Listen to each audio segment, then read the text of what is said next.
ये है दक्षिण पूर्वी भारत का कोरामंडल कोस्ट। दूर दूर तक फैले हुए साफ सुंदर तटों और अपनी सांस्कृतिक विरासत के लिए मशहूर पुडुचेरी और कराईकल शहरों के इर्द गिर्द ये क्षेत्र पर्यटकों के बीच लोकप्रिय है और स्थानीय लोग पर्यटन से रोजी रोटी कमाते हैं। लेकिन एक अनंत जैसे बहुत से स्थानीय निवासी खुश नहीं हैं। वो पुडुचेरी में सालों से मछली पकड़ रहे हैं। पहले सुबह 4 बजे नावें निकल जाती थी और 9 बजे तक हम 1,500 रुपए तक की मछली पकड़ लाते थे। इन दिनों वो पानी में ज्यादा समय बिताते हैं, लेकिन मछलियां कम मिलती हैं। हाल के सालों में कमाई आधी रह गई। 2004 की सुनामी के बाद हालात बिगड़े। उसके बाद से तमिलनाडु के तट पर रह रहे कई मछुआरों के परिवार बर्बाद हो गए।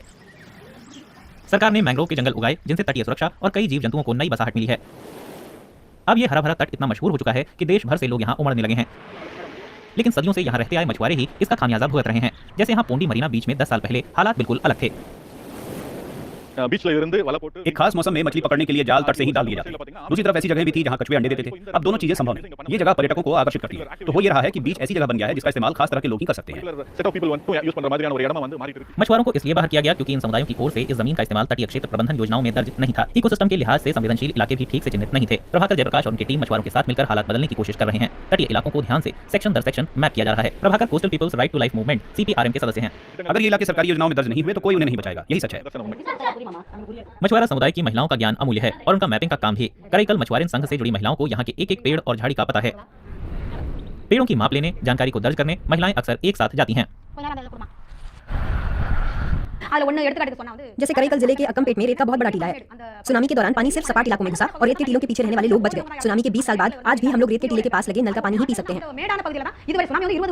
ये टीले इलाके में बसत के लिए जरूरी हैं। रेत के इन टीलों में बारिश का पानी जमा हो जाता है और वो इस पानी को खारे भूजल से दूर रखते हैं। फिर भी यहाँ के करीब 140 टीले योजनाओं में दर्ज नहीं है। वे पीने के पानी का एक अहम स्रोत है, इसलिए तमाम स्थानीय समुदाय उन्हें बचाना चाहते हैं। आधिकारिक योजनाओं में करीब 8 हेक्टेयर का मड फ्लैट यानी कीचड़ वाला क्षेत्र भी दर्ज नहीं है। जो ये दलदल सी दिखती है असल में वो कीचड़ है। कुछ लोग सोचेंगे कि इतना चिपचिपा और चिकनाई वाला है, किस काम आएगा? लेकिन ये तटीय खाद्य प्रणाली का आधार है। बहुत सारी पक्षी प्रजातियों और अन्य जीव जंतुओं को उनका भोजन मिलता है और केकड़े, झींगे और मछलियां यहाँ अंडे देते हैं।